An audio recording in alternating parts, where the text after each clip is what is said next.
Bia, we are Santiago de DL News.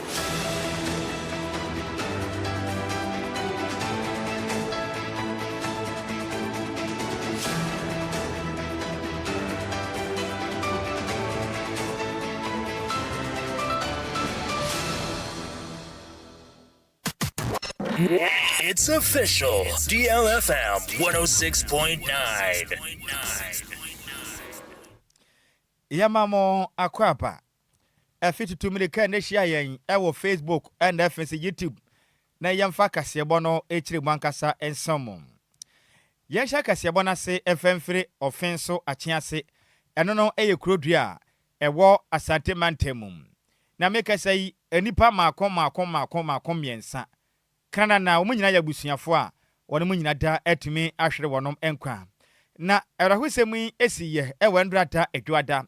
Na eye ogyefo bosoma ye womi ne da etoso dunsia emfempemienu ne adununsia mu na nyina ne sɛ mentemos kakra bi ena sode ye beto abusuafo entema ene basabasa kakra ekoso a se katwe bam ma abusuafo maako miensa ekire de omunyina da etumi ahwere wonom ankwa. Na odansini a ohu de ese nyina ne ekire mu am ablante we bia wanya mfinhia no aduonu ba kwa ne din ametodwa wono mu kire ma papa yi no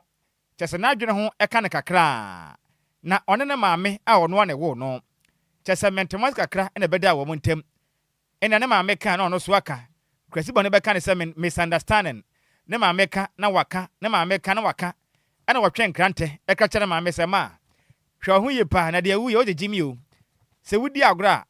medwudwa wo se banche ne maame se ede adea ede na betumi a kire me wo bo akra ayasa agro na abramu yi kana maame ka o na abrante ya fankrante ne maame kwanti se sew maame dan ho anensa na sew asam na no ye nyan ayasa agro ne ten ne maame tim kaja waku no ede na ekoso yi ehwa apɛ na abrante a meka so twen krante a waku no maame a wadi mfinhia yi aduonu baako ono wankase ne nua baako a de den ade Kofi fu ye pen odimirika tente se na ba ne se ne yankase ye maame watuma twen grante adwudwa ne sa ne senti mente ase ene ye kofi ko yire nua be ma na adwene maka ni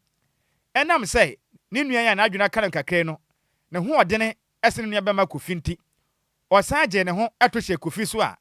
ene ye grante no wonfa ni agro ene kofi kwanchi ha adwudwa kofi trim adwudwa ne sasabe obi a okwa hayo no wanya nantwinam anasa aboa wosono otwetwa kofi ekune de na peso na no ene kuro ho ade hye bi kirem se ye no ane se na amen se kwablane atumi akun maame asanso akun une be maka ho de a wonom entenase ne sente omoto hye abemu e wanya mfinhye do ni ba kun so ene omoche no aheden ahamre wonom kirem atwe kokrakra ka na bible say do atwese kan no ewusi kan no nti sabrante yi atimanya kukudro akune maame eku nunia be makofi dia wombo mbode jinkrante no twitwa na mekese ono so ade hye na age ne nkwa ade afiri nsa mekese de abusuafo miensa omonyina da ekire de omonyina atimi akanche ne akum na mekese da yade a epotifo ahya ase nhwem ade afa saa wudi a atodwa ewo fenso achiase krodua num ewa sante mantemum na omamu nya da mekese da yade a empenifo apegya de kopie mum awa eye emukrabia empenifo ekra no eso na mekase no odanse na ohu de esi nyane din ade Daniel Ofei na ye boye homoden senka ebetimi ena din komana so ye bona homa ne bia nya de a etimi atom ti uba Facebook no so a eye DLFM 106.9 chesa brante ekofi ene nua bemu a wanya mfenhye na aduonu baako ne maame ena omunyina da emugu ho no ma eda Facebook no so a wo ba eye DLFM 106.9 abusuafo maako miensa ekire de omunyina da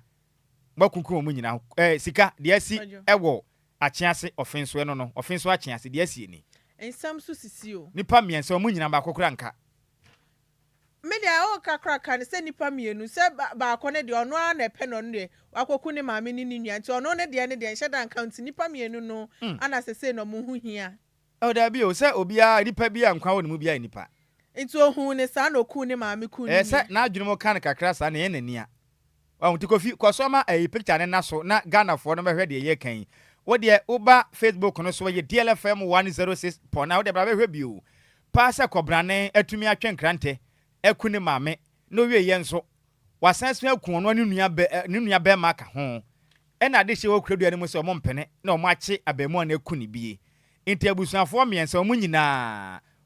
atumi afira tachfo asase so e wo mogam hye so mogam no pa o je se wedie eni kan so pa twitwa ne se kan ha in fact anodene pa because it's high time sɛ oni obi enya kasakasa na okasa bia mepra wa na sɛ meku a ɛwɔ sɛ otimi take action bi entina honom keke na ne argue because when ya ka ne de bufu mami ya nwane hwabrante wa kama oh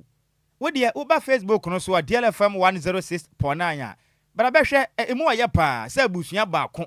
na nipa pole basa munyina se kan ha twitwa munyina mo ho saa ɛka sɛn amane boy yamane boni Samuel Folibo aten ene difri asante mentem ba enti ara ho sɛm asi offenso akyease eno no sika yento akase bɔ ne so yento akase bɔ ne so ne enkosoa engine mu ɛwa asante mentem na articulated track akwa eye hyemiensem ewo Kumaso offenso highway no nam so amanipa baako ato anananom ewo nsiedo na aye akwanhye esiwo ye nyina suso eno ewo offenso ewa santimantemu asese de nipa baako so eprepre mu adinye papa na akwanhye no esiye endra adwoada eye ogefo bosom ne de to sudunsia ewo mfimpi mienu ene aduonu nsia ya mu na nipa ono yedasefo ohun ne ekoso ene di amane boni eye Samuel Folibo adodo na afre ne se ye misko etwetwe nkomo na ochemu se eye ade articulated eye track yi efre ye abofo no ewo Kumase ana chesoluzu control bo modi ade ehyen ekobo ehyen miensa eno so enam kwan ne so na ehyen ba kwa no de ese ye papa eye Toyota Vate eno no mudu ona chese eye shenkani na etime prepre mu oden a passenger ba ko de wato anananom ewo nsiedo ededa na police for bomodi asimi ba bia ye hono ma akwanhia ne siye ekoso aye nhwehwemu sane be yombe hu kwan ye fa so akwanhia no etimi esiye omo praye ene omo a omo to anananom ewo nsede ye nipa ba ko to anananom nsede na omo de omo ekwa yaresabia na dance for no ene eye di omo ne boni Samuel Folibo atwetwe nkomo no Odin Sem say edituja. What's that na so can say?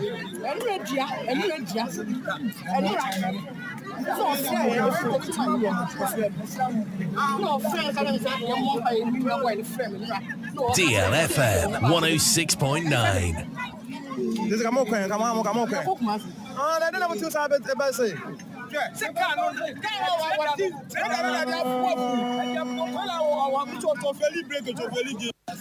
What's that na so can say?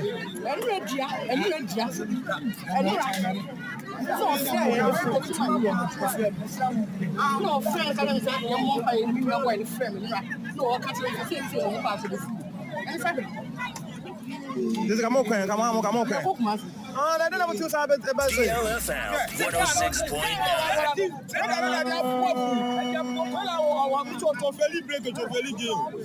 106.9. They can flat. Hey, nyame do. Na me fan ko nyame do. Eza pa fiti ah. Num ka tose hweye na asen besi. O se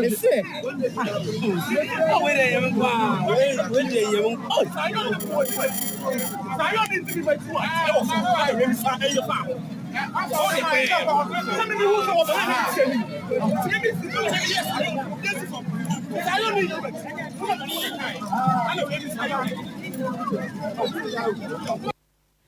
ene ya uti ye eya dance for mu ehun kwan e fa so akwanhia no etimi esiye ewo Kumaso offenso highway na manibo ye nsem trioni Samuel Folibo adodo na friend se miss call ana different santimantemu ebesomye yento akase yebo no so ene ye nyire mu ewo my Ghana ye kua ye ehun ensensene nkopie mu ewo kuko akuafo akache na nadua yi Ghana mampeni John Dramani Mahama wasi form edensem atudwa echire mu sei na nsen sade akwaye a wiase amansan edwa so no koko ne bu akofam ti ama mpanimfoɔ atimi ahwan kokoo bɔ no so kakra sɛ bɛbɛtumi aboa na mpanimfoɔ ɛnyɛ sika na ɔmode atɔ yɛn kokoo akuafoɔ no kokoo ɛnɛ wɔnom atumi ahata a ɛsisi fie ama ɛkɔm ahodoɔ a ɛku wɔnom na no ɛden yie pam na Ghana mampanin John Dramani Mahama ɛnɛ ɛde nsɛm ato dwa akyerɛm sɛ ɔman mu ade hyia wɔnom adua kokoo no ɛsu pa ɛbɔ pena ano ɛdene pa nanso ɔbɛsrɛ wɔnom ada ɔno ankasa ɔmampanin John Dramani Mahama no oye kokoo kuani mapa o kokoo fo bɛboro bɛyɛ 50 acres a ɛnyɛ asɛm kuma kura ne senti ɔdwene kokoo akuafo nyɛ papa peviso no ankasa no oye kuani pa ne senti ɔbɛsrɛ da ɛboɔ nte so aba no ɛnyɛ ne pɛ ane papa so ɔpa homa so no nyina ne modern ne yeyem ɛna ɔpɛm Ghana mampanin ɛde sɛ de tudwa ɛmra ɛyɛ made in Ghana Tree Clubs Investment Summit dwumadi am ɛtodwa ɛwɔ na ɛbenedai na ɛyɛ ɔgyefoɔ bosom a yɛwɔ mu yi ne da ɛtɔ so dunson ɛna Ghana mampanin ɛkyerɛ mu sɛ ɛnanim yɛda ɔte ɛyɛ ahoa ahodoɔ a ɔman Ghana kokoo akuafoɔ na mpapapa ɛfiri sɛ obi kokoo boɔ akɔ so no n'ani agyeɛ na mmiri tia bi mpɛ yɛbɛka sɛ kokoo boɔ no yɛate so a ɛnya ade obia ɛni ɛbɛtumi agye koram na deɛ nti a Ghana mampanin akasa ɛde afa kokoo akuafoɔ nsɛm ho no nyina ne sɛ Ghanafoɔ bɛka nansan na bɛtɔ dwa sɛ wiase amansan ɛbo a wɔn de tɔ kokoo no ɛso ate enti aka ne na ɔman Ghana kokoo no na kuani kokoo bɔtɔ baako na yɛ 3,625 Ghana cedis ɛnɛ ɔman mpanifoɔ ate so ɛde akɔgyina 2,587 per bag baako a na kyɛ sɛ akuafoɔ no ani abere pam na meka sɛ de mpempere no kokoo boɔ no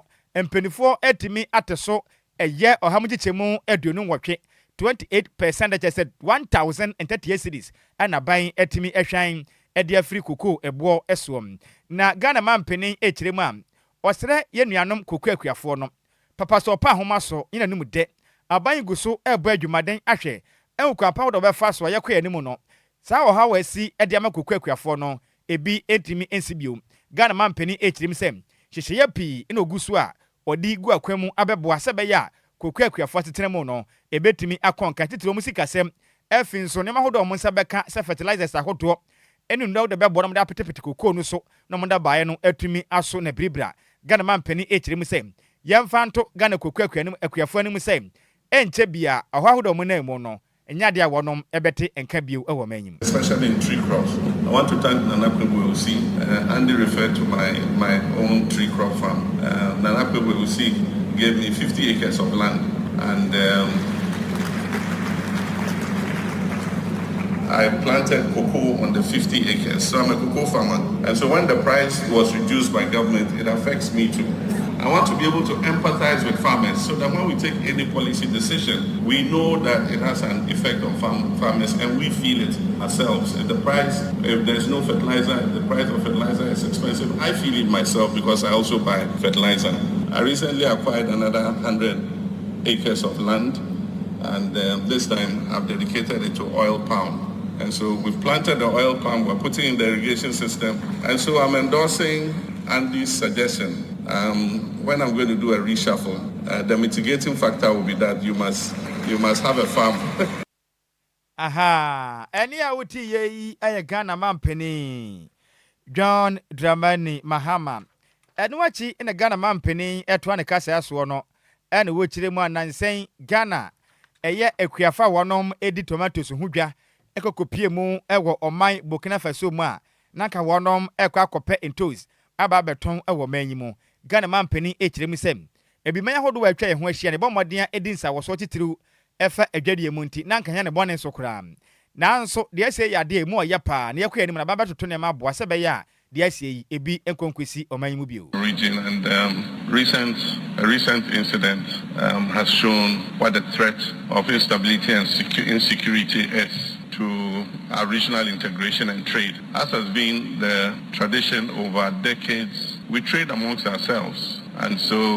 agricultural products from Ghana are traded into Burkina Faso, and agricultural products from Burkina Faso, Niger, onions, tomatoes are traded into Ghana.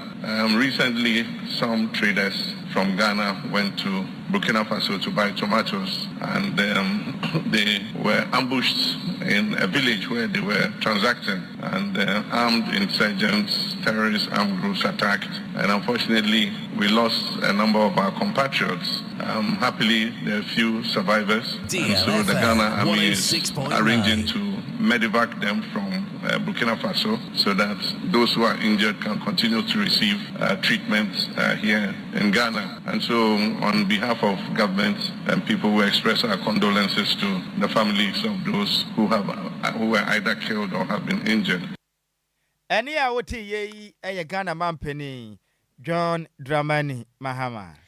Yentwa Kasiabwane so na Deputy Finance Minister ono anso anaye mrashebedwani Edemesio Jaman ya Thomas Ampem Nyakon Edensem Adjoa Agyei se ade ye na honfama ye papa so obeboa mampuntuju matimi akoso na bato mpesua ne so na ye project ahodro eno no magyae wo hono mo maye o magin se sanse amanyako we eba ye no be sha ase nti no foforo aba na nya ade ombeto aso no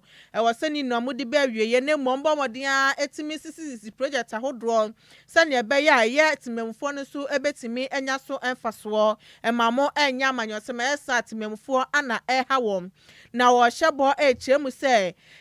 project miensa odedade abofam so oba besi no ade a obebo modin aso betimi asie wie na emu miensa wo si ye akrade mangwase ene zizo gofe nini na no obebo modin atimi asi na ade odi nsemi editu dwesan se na ne birthday ojefo bosom ne de toso dunan wo mfimpi mienu ene aduonu nsia na cheso ye Valentine baby ana ochie ma ye ne birthday de obebo modin a hwese mpuntujuma betimi akoso wo honom na osi 3 unit community based health planning and service compound sane ye beboa na ya rehwe ho nsam so na timi akoso ye wo mpotem honom no chema atememfo ni bebre na sere ye so momomode anye mpuntujuma wo ho FM awom ba ya resabia ne ade na ya de omuhia binti no ono de wabomode a kirem se project ahodro ni na no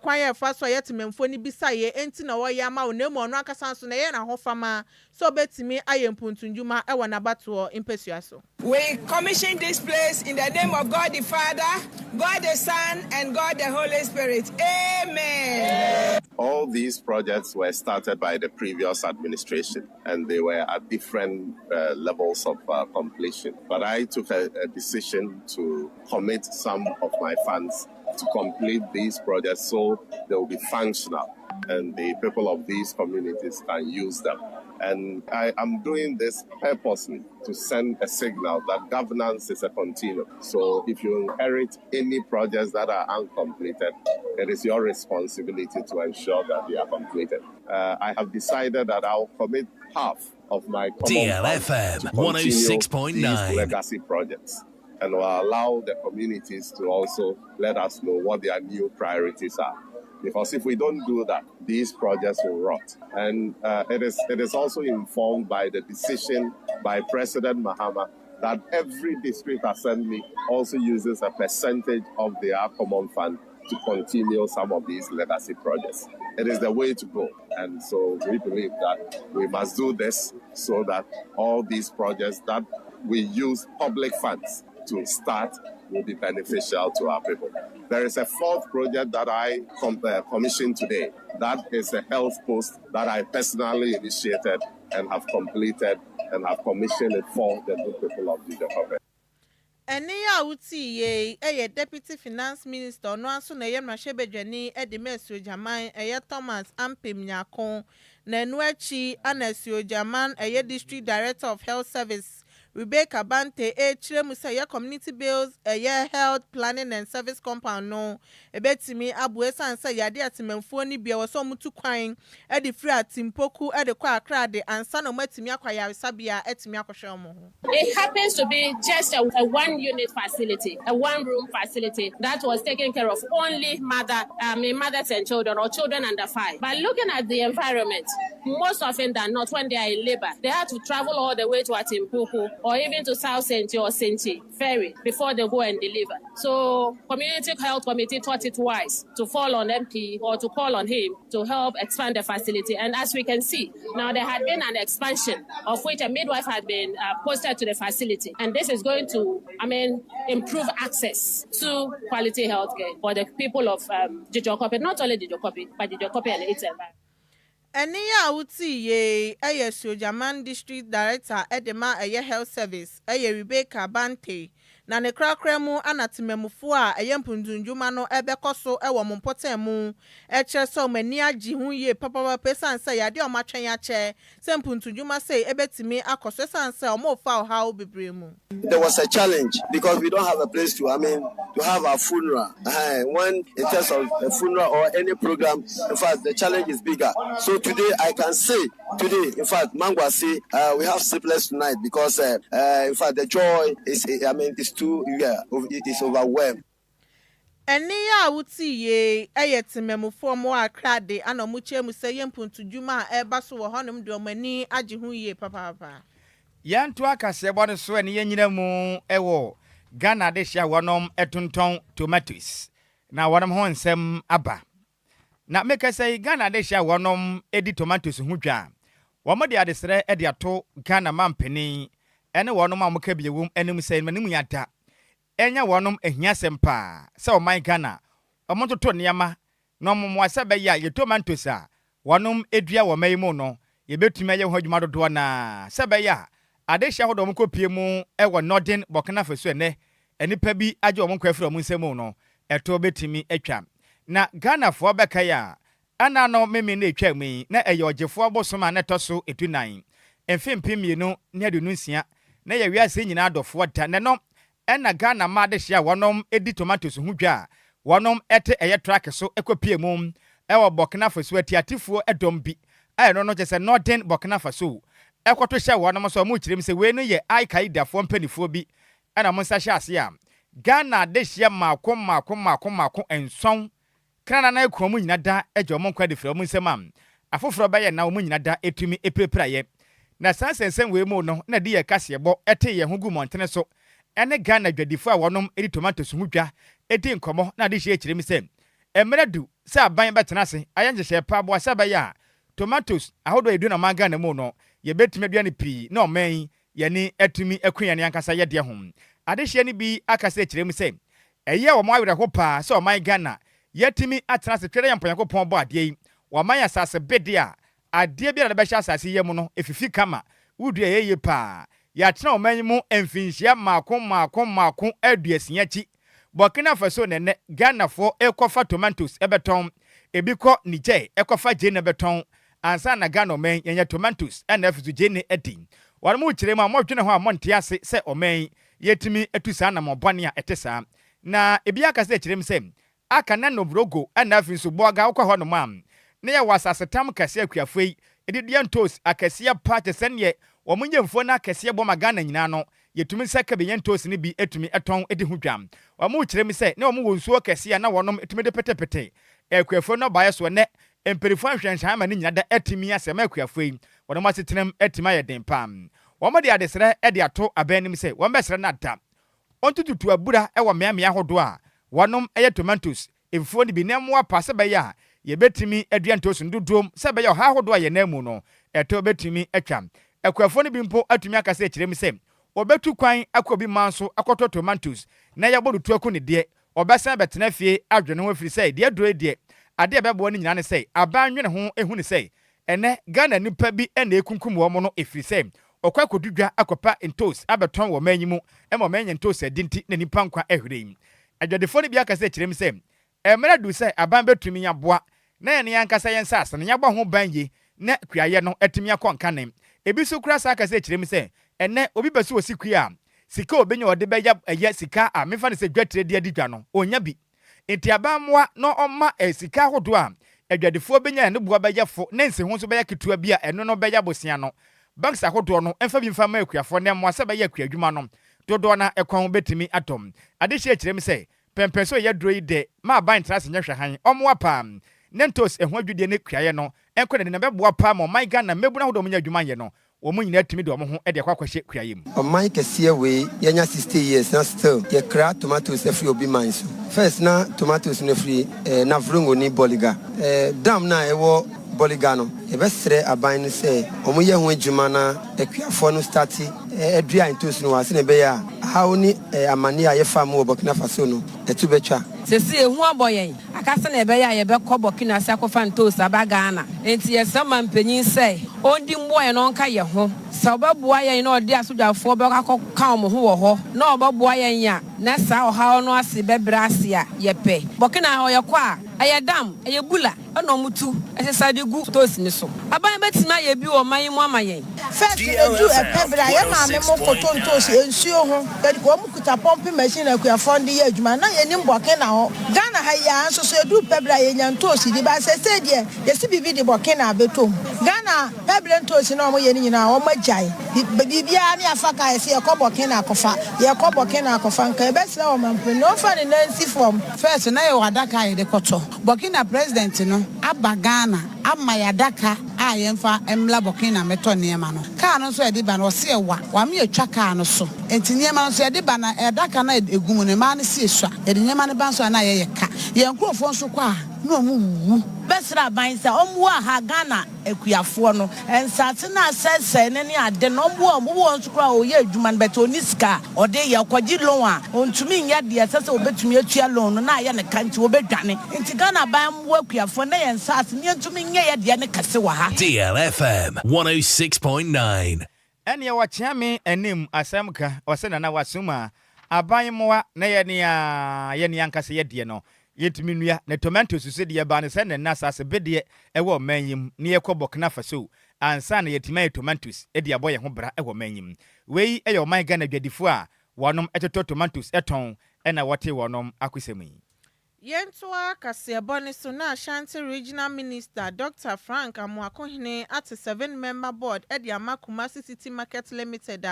Omo friend say YKJT market non. Nyayade aboard way ebeshe dwumedi ebekɔ so ɛwɔ hɔnom sane ebe yom betimi abo ɛyɛ edwadie ne so ɛho ban na board ne nipa obɛyɛ otitinani ɛde ama wɔm ɛyɛ Kumasi Mayor Honorable Richard Ofowibuadi ɛne ɛyɛ namusifo ɔno free Menchia Palace ɛyɛ apegyahene ɔhene ba owusu afiri ɔno ɛbɛyɛ vice chairperson sanso na members ni bi ye chief executive officer Edema Bentronic Agrochemicals no ebegina ebeye namusifo ama YKJT agedifo no sanso ana Ntumahema Nana Evelyn Sewa Buadin ebegina ho ama Central Market agedifo no sanso anombenya namusifo free local government ministry nim Osman Sama ene ba konso efreye finance ministry Anthony Jazra sanso na namsifo no free GPLTU sanso ana lawyer Patrick Edunso ebeye churchofo ama 7-member board ama Kumasi City Market limited for na Dr. Frank Amuakohene esuawom Endra Adjoa Agyei Sikapa ni deto so dunsia mfimpi mienu ene aduonu nsia nim ana ochemu so momomode ana omunya adwuma soronko sane ebeye omo nso no dwumadi omode ahye omo sane bibia betimi akoso totin etimi ede ama wom na saa dwumadie na omokọ akodi na momode aso mbedi ni ye sane ebeye adwadifo ne so no ebetimi enya so emfaso na ohye omo boso obetimi aboa wom wo kwan bia so ntisi akobaso mu hia mo a na hia ne so omo befre no no so no obegye omo so. The whole concept of the KJT market was to serve as a model so that all our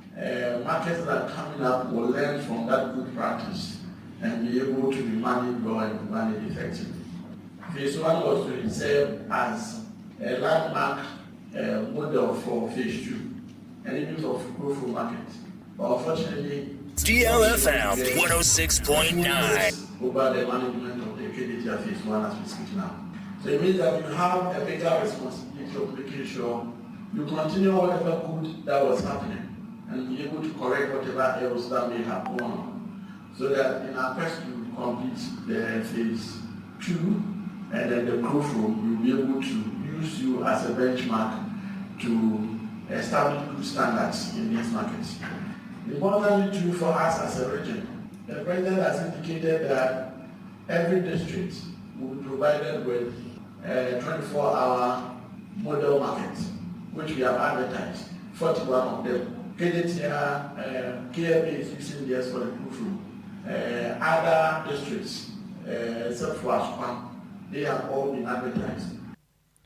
Eniya Utiye, Ashanti Regional Minister, Dr. Frank Amuakohine, Nenuechi, Anotitneni, Edema Board, no, Honorable Richard Oforibuedi, Edi Asida, Edema Ashanti Regional Minister, Suwa Bomodia Timi Abuanuati Board say, Nemo Momonso, Shane Bosombe Bomodia, Ye, Juma Sanya Beya, KJTR City Market Limited, Nesun Biabetime, Akosiyo. One was a Sesiano, a how baby, KJTR. Say ye 2 among. But then I'm saying a board in the hole, it's not a money be 2 on my quemono to Chema. A bene cania bill on sem. General a bill a buy no. A gazi a chama or more in favor betium. I hope he has to be a OKT be a binion 1 casanimita. Na one bit me control the usage of Nekania, Nene consumption, that's how no. Yet me a board ya bay, and many me a better sanoman. A bill, a hot sanitation and some. Board I be see na ye katasem na emu edimu serebeya ye benyobi amana hwe amakijeti ahunidi no so etimi tumpo feni afa kwan ya beba so ebedwe ma omo ton ade ho no so omo hare omo na DLFM 106.9 tumpo no omo do misika be she edwa ho no fa so ama omo fa so baso omo a edwuma ne tra omo befa edwuma efo abe na tese yemma ntene maba wa so wo fie so nya edwuma ne biaye tie ne ye hwe nim se board ya be de o se ye ma management ne nya ahoden na omutimi ye ma KGTR market no ekom kama ema ye nyina no omutimi ahwaye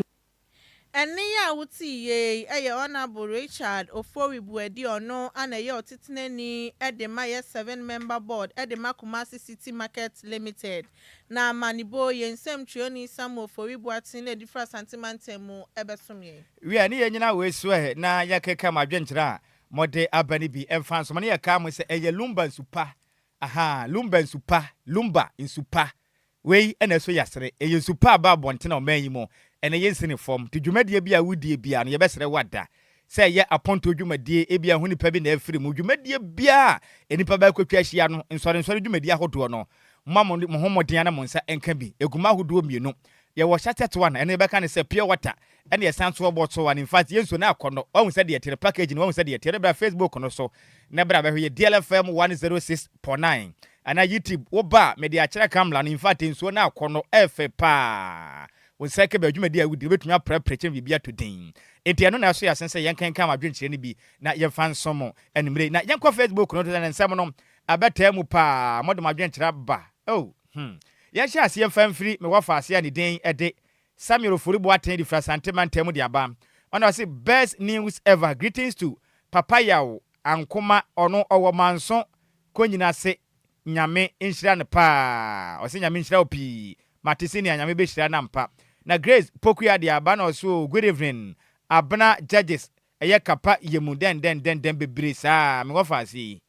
o bodewura na sesen na Sweet Elizabeth edi aba na so mayadwo my lovely crew na wura ho pa de na ekwaso yi wura de ba dia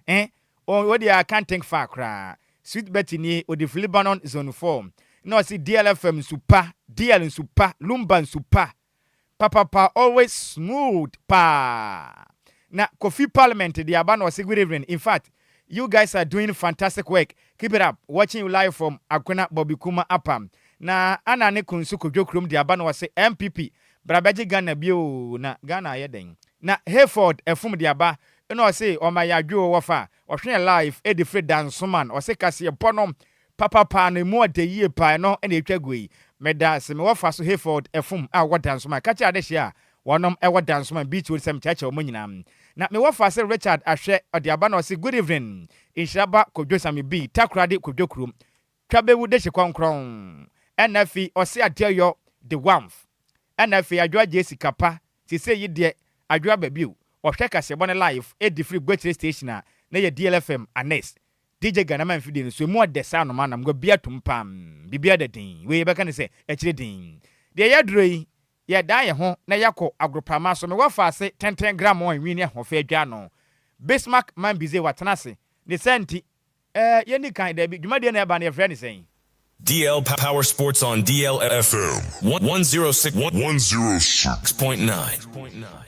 Emilia Brobe, what say? Your friend is saying. Hello, my name is Emilia Brobe. You listening to DL Power Sports. Na a program me must say some friend is saying you. DL Power Sports. DL Power Sports. E mo ade, e jawo dead. Yankwa say na ye wofa, nyame ye na dom men nso. Otume spring up, Emma oto atena na wofa, e kosi saying. Mon spring it up. Now if mon samra back. As I said, you may do kunim. Born no my head. My shall go. A few moments. Mon spring it up. Now if mon samra back. As I said, you may do kunim. The problem is that I think the referee is for them. I remember I scored a goal. And after jubilating, they cancelled the goal. Why? Because it's for them. 2 goals I would have scored. I was heading to the post. The post saw me. Pressure. Mr. Kasante. What you going on? Mr. Kasante. Hey, Borike!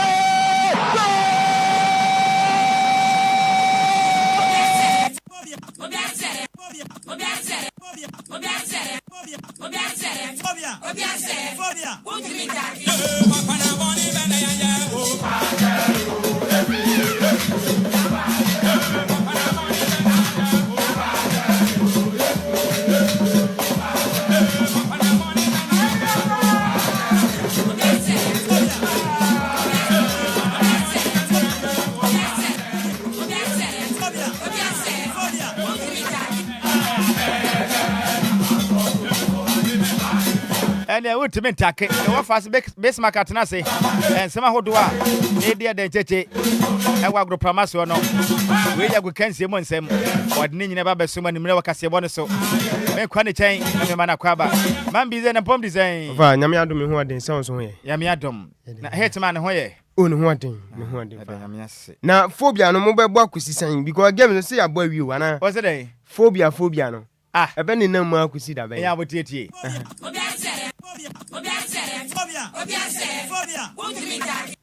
So what you say won't to me a day and take. Now what I need you so for 2 seasons. Na ya betche mo abaye mo nyatoa. Na se we kwa mo ntimo first leg o mo share mo nti we no Megan said this season am matimi atimo nti na opening na abotre ya de 10 against 11 no e wo mo feature o Kamara nya hwe na bo we se nche keeper opening sabo we na nti na onye ni keeper na demu no na wo baba ya bona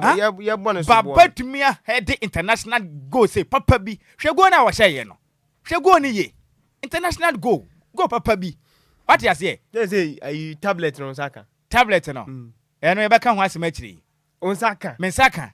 hitman no ye pese ye ma no hwe ni ma bi ye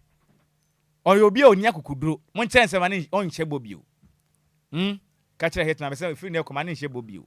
me hwe no ye okromu aye me we no ni mu oha e for bohye na mu oha pa adoje tablet mu ze ase ne sunsun so ate me na me ka kire ase bi afri ni pe na kura me nim so betumi akasa kura de a waye mre o waye boho setom ayi kontom na ye de akaja waye mre kura tablet ni waye mre waye bete no so onim we nyame na ye na dom nka ne ka no ka meje ma afi ba de ba adwuma oh yeah ka meje am de ma DJ afi ba international DJ ka mama na kwatena be pono so kura for me ka meje ma na me ma na ntena kra na fu ono wana eto mia me ma no fu ade agum mia me fa ho ka ye gifru ni nsam wi a usuma bro bi obehwe de enye wasema na we de for ye nyezi kan tofu awu kura na we ka say we de for shege reasons for shege na say be jeja na hey oya say don wo obo akwa asam to wa kromwa hey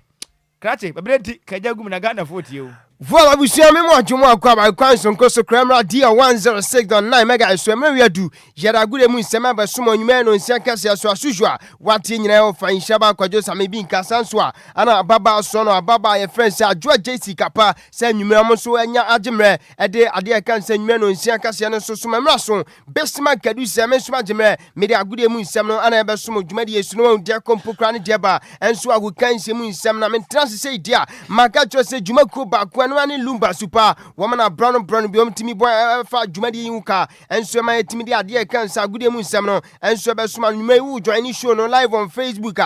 capital D capital 106.9 champion Kofi Taylor dam images outdoor videos outdoor nyina on se so na se ye din command so ho na won de kompokra ndia ba me pacho panina ye friend se Mr. Kwame Afum head of sports what adwumade na chi sanso na Jesse Michael Awune wodi sika brand awenso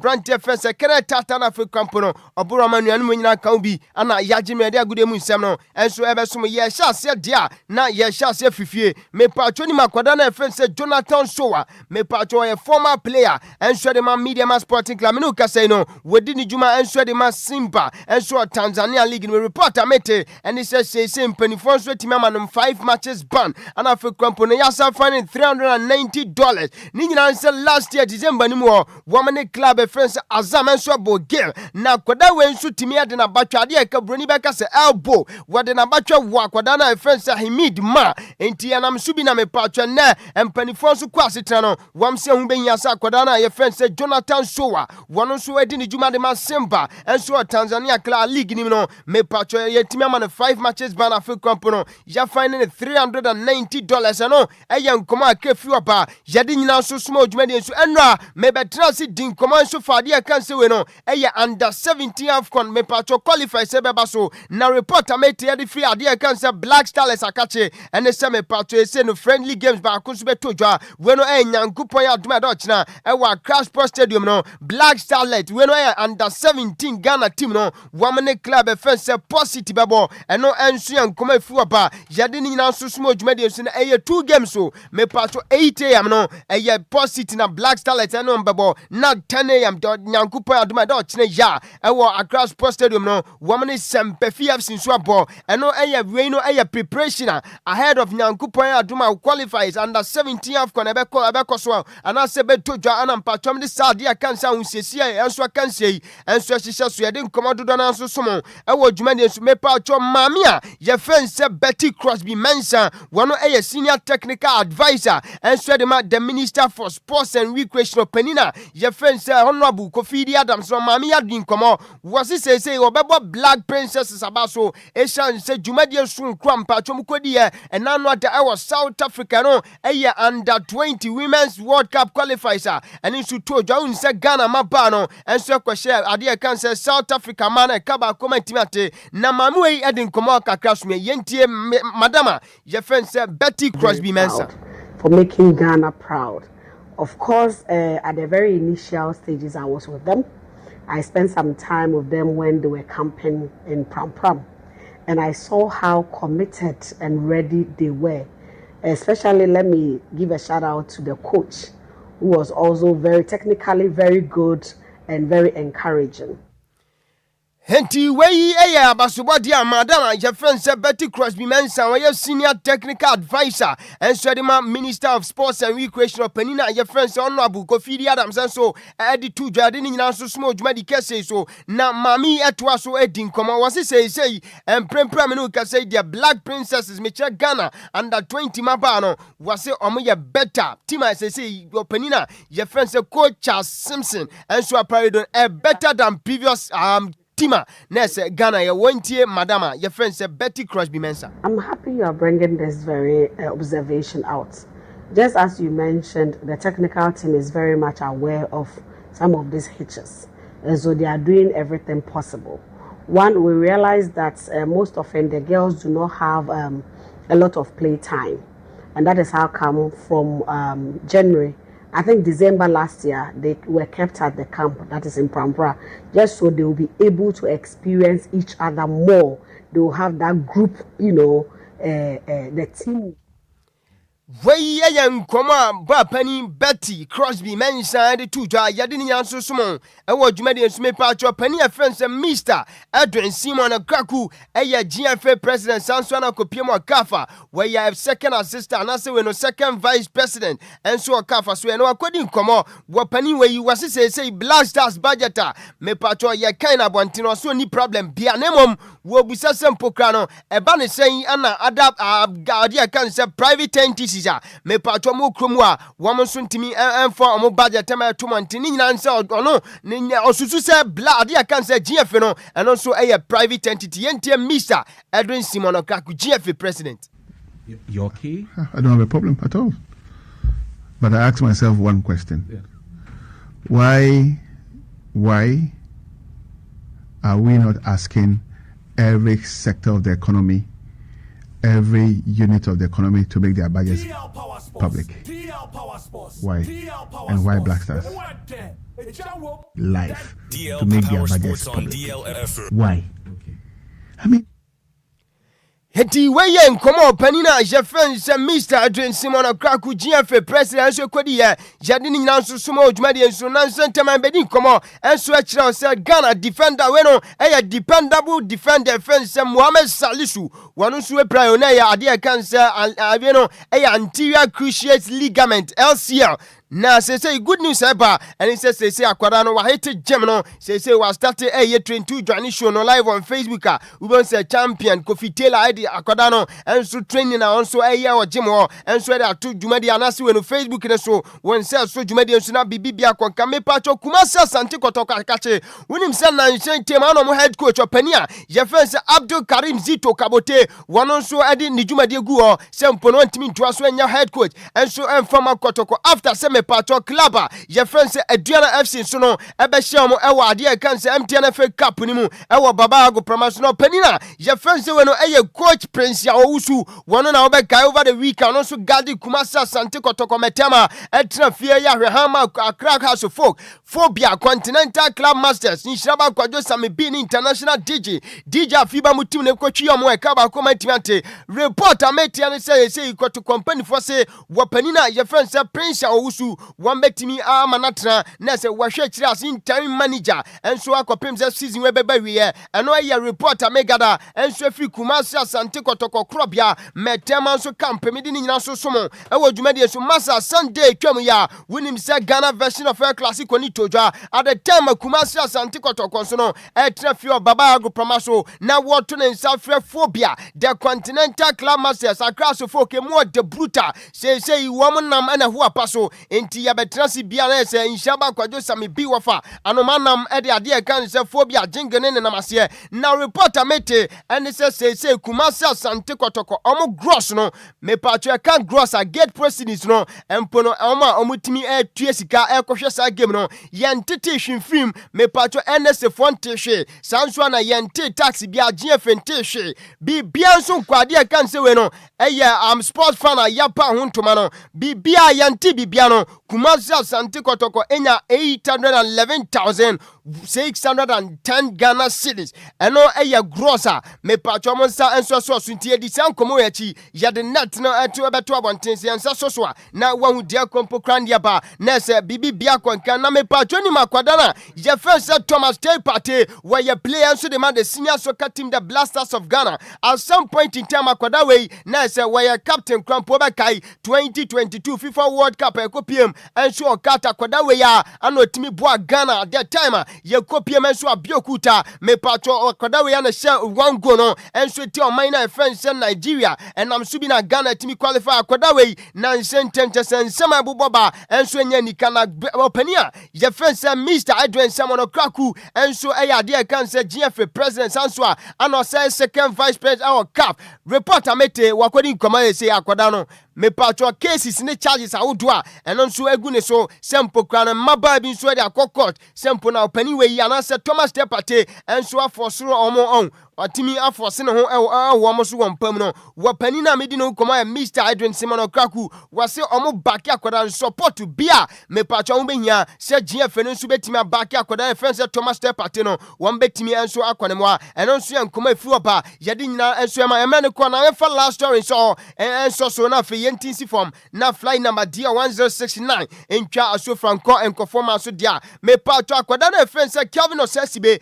player de ma haso folk wakodi nkomo wase World Cup anyankopon ya de beto dwa enso US Canada ni Mexico June July ya no wase waye ready to openina je feni se we no ade aka nse oto ato se ekoba se o nemi Black Stars squad ya de ko 2026 FIFA World Cup akwada na fense Calvin Osesipe wase waye ready ntino one this note yentin here na fe Lumba Super Dam on fa fly number deal 1069 konko phone cruise. Lumba in Super natural mineral water. Get a grip with a super break. Lumba in Super natural mineral water. Get a grip with a super break. DL Power Sports on DLFM 106.9.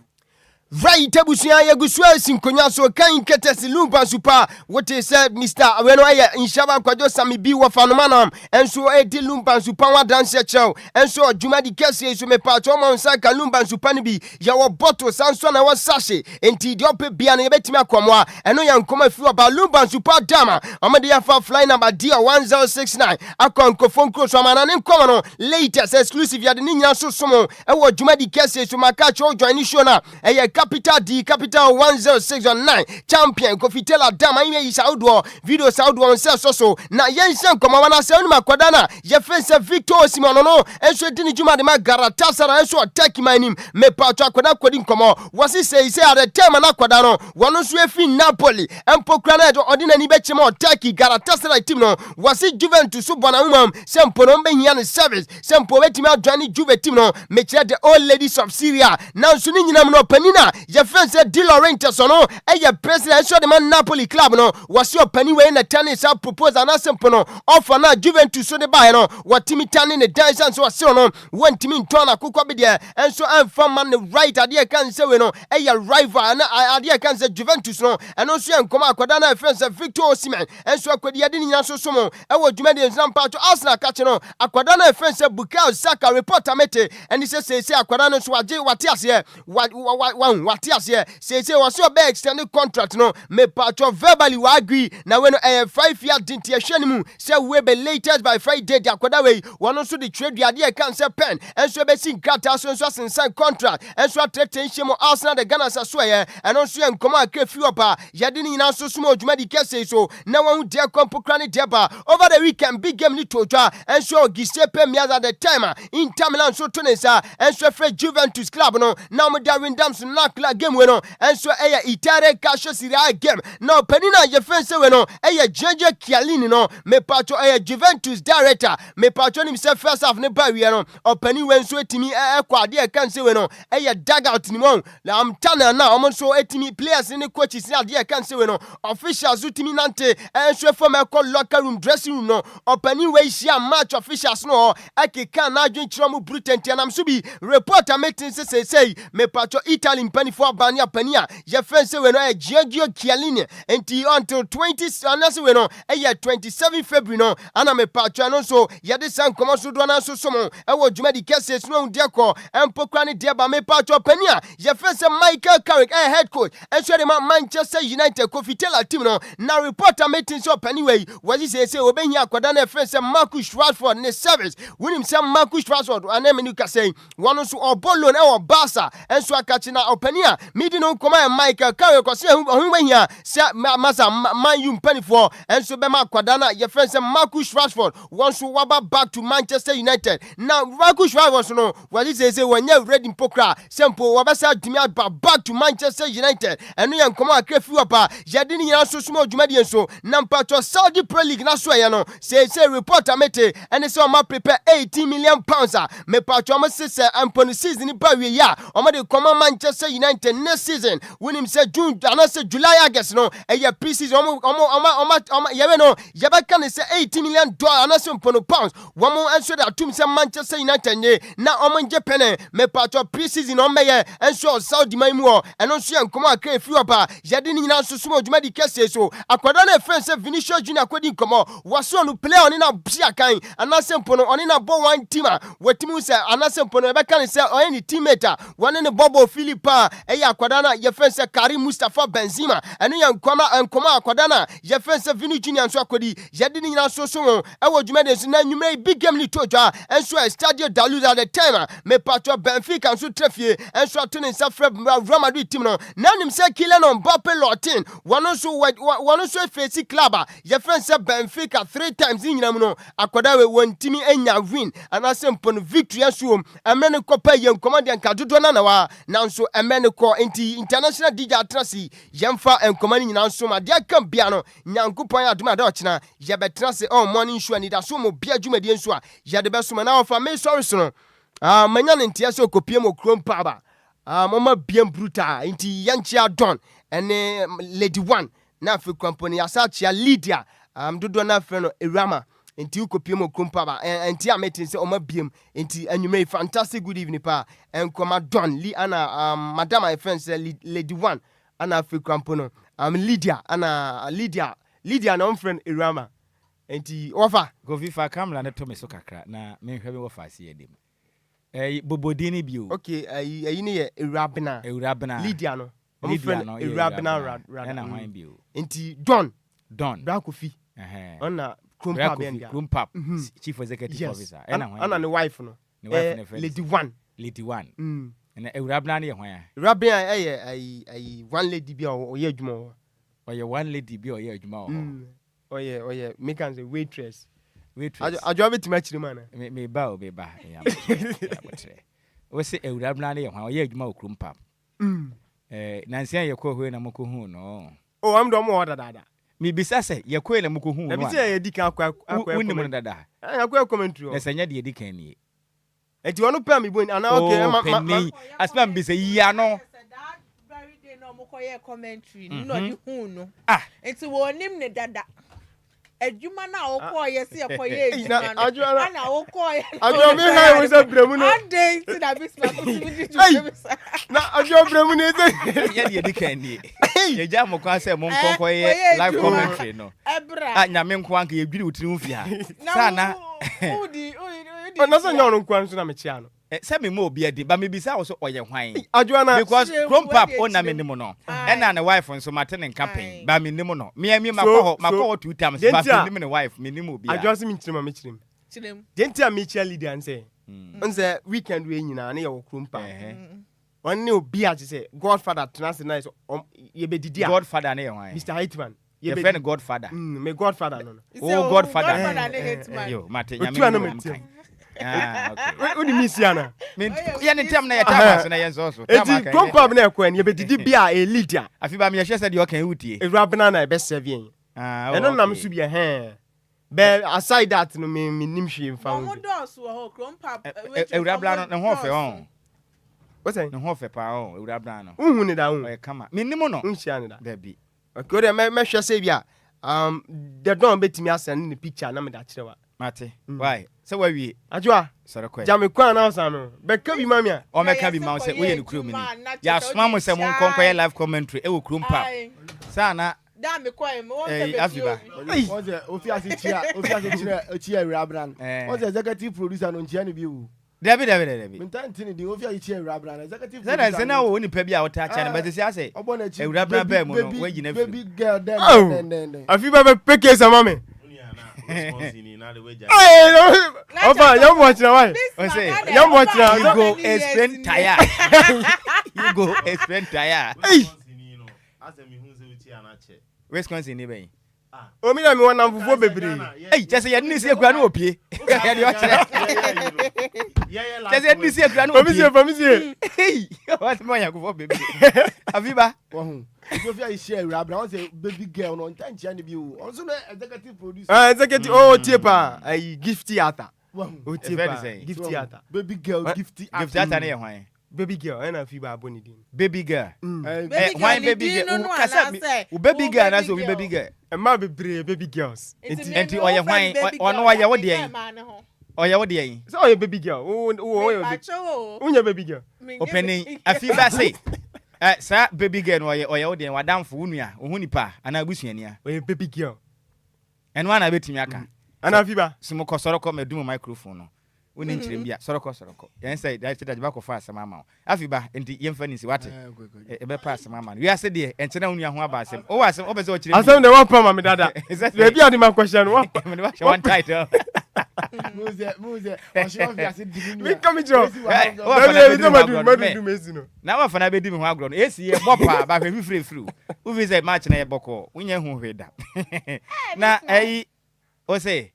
ne hoya me wan papa. Me wa fa si wani wo mana. Wa Bismark. Hey, sorry, what can say any pattern to me your favorite thing. I'm so offended him to Oh, tuntum for the omo ye me favorite. What's it? Any Coco work we yam baby. Was it here what Lydia be a baby girl at house or a cheap executive producer went to mention. Not just a million men count what I say. Miss Emma, or baby a baby girl, or baby a baby girl. The man out here me. Oh, I do answer. Mama, oh, mommy, or a baby girl. Mammy, a baby girl, or a baby girl, mommy, papa. What's it? I'm to say, was someone who went for to move. Was it? Oh, be by our timber. Yeah, but we were going age category. Yeah, but open giant. Whoa, mother from baby girl.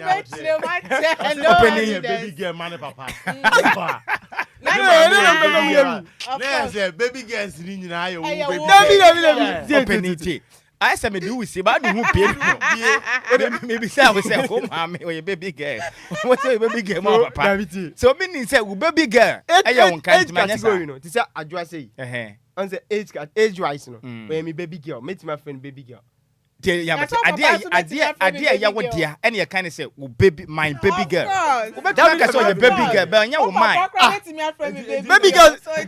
Belinda age 18 in the machine. Belinda say, meet my baby girl, meet my friend baby girl. I was in the machine. Monster don't come at Belinda, and then a baby girl, baby girl. Hey, Unia. I'm movie free. Yeah, you do. I see a random in the crack my major man. What for I didn't have grown? I didn't met my war. Share. At the for the question, Lumba super. Yeah, come on. No, any camera. No. Catch a budget, Lumba super budget. Bejana camera and hill. Ghana for my own free. A blanket, my own free. Miss Remulum support a bit to me abuano. Bobobi, two to anonymous higher mum who say, we free any coffin. To anonymous Lumba super. To anonymous help. Aha, what bro? Air condition may be a day. 2.5 AC. Ye blame kuha. Still won't you? Lumba super to say. Unum is a bit my house. Hey, is there one Lumba super to say? Fakofi, or Koyanum no quans what? Anya say we bebre wo kwan so. Wetin me bia my baby girl. Eye, won so nsem so pa. Onye. Na say a yira ya yante wonkan. Ye din wo fie obi anka ho asem. Wo de say na won so wo do ho asem aba. Yo, wa yira 1 week yante wonka e wo fie ha. Wa nkra ye. Na wa ba na say obi ho aba asem a onye din sa do ho abatu gem. Na ye kwe no awoda soronko every senior man, the international DJ Afiba. Osi ye mfama Abana Jane, Miss Abana Jane. Now, when our chief executive officer, Edma James Pap, and no our Burma Camp 89. Now, the brofa watching more the son of manam or say, or we show all the best of luck with good health and weight, more blessings and many more. May you be blessed as you celebrate your day. So, Minia Ba within Ede Abana Jane, and then Ewa Wada, Tredian Poyankopon on your Cassia Palm. Na ompejo mfra domo emfa nkwa domo DJ Afiba say wona yankofa no emu da hopa na oyo bi asabe wudo nipa enti yankopon kwaso anya okese na ote dem emfa nkyra woda we no yankopon menhyire bia wasase we suo no ebi emra wo ahofedua wodin ede Abana Jane wabrabo yankopon hye na woda no wanye ne kese yakura wo chief executive officer Edma James Pap no wo Burma Camp 89 ho na wo yankopon wampo muden ne panyi na wasase we suo no ebi emra won kache we evident international DJ Afiba eno se yemfa woda sunku we emfa emankofi ye kono ya na musini otonkra efi asante mantam eya me wofa se Samuel Ofoli Boaten na abato ba bekoso awasante mantam ni nyina ne say eye vice president Ashanti South Police and Media Caucus oyobi otako ekoye report pam awasante mantam aposifu akache ne santi vice president edema Ashanti South Police and Media Caucus no me wo fa se Samuel Fuliboaten ejinemu a osi akani binti ebesere mo ada mo modin na monto aba no emfama Samuel Fuliboaten a osi DLFM na mu ewa sante mantem dodo na ebodem na ne se mesco ojam de nene a otu franka ekopre vice president edema Ashanti South Police and Media Caucus mo modin na aba no monto emfama wo fa se Samuel Fuliboaten dodo abodem na ne se mesco na ontumi ni nkonim ne yenyina nyamfa abotire no yemfa emrafia somdwem na yakwe no kasebone musemufo no ya miss mebelantwi wo wanu ye bi wana oh that me wish you happy birthday yeah yen ntem ne enkweta mas Mr. Philip Mauli Sala and there your birthday oh ye hwan to us Mr. Philip Mauli Sala happy birthday kesi enkomo nyango bonshira na onye wo kesi onye ufradu mu enkwadu mu na de odon sabe so mbia enye nhira and age na wedding de na wa onim dada okọ wenim ti nyango pommo de aso be ma wa pomuden hwenkwa betimi ahoden eni sika a obetimi e de abobra e wo wiasim ti happy birthday once again Mr. Mauli Sala ba ne picture ma wo adai oh that I want send a picture ma okay nti we need a professional way mate kasi ebone musamufo ne ya Mace Mebelantwi ne se mu edema ya hofedu otomlo sie no sanse na miami wo fase champion Taylor Mr. Frank Jelly de kopie mu e wo Facebook na afisi yiti makase ebo no wenya bi ehweye DJ Zigibi echinchim kasafire ne fruma edema is a technical producer DJ Fiba ebo ye ho ba honhom ne honum ani kwan so emenya moral support e wa kasebo no emu akenkan fo ye mienu edi ameje so ye wofa o se ade yo the one at Nhyiraba Kwadwo Sammy bi ma hoteden ene watafrija mene Adjoa Agyei Sikapa wadanfo na we share no birthday no se friend say Mr. Philip Mauli Sala okay Mr. Philip Mauli den Sala enti ye ko no Mr. Philip Adjoa Agyei Sikapa say nwum ye bayi o de ma efri say ene your birthday odo wo ma wo no eso se ne kuri enti enwum isi na se mo artiste Sikapa nka biewa Mr. Philip Mauli wa preparatory yakra mo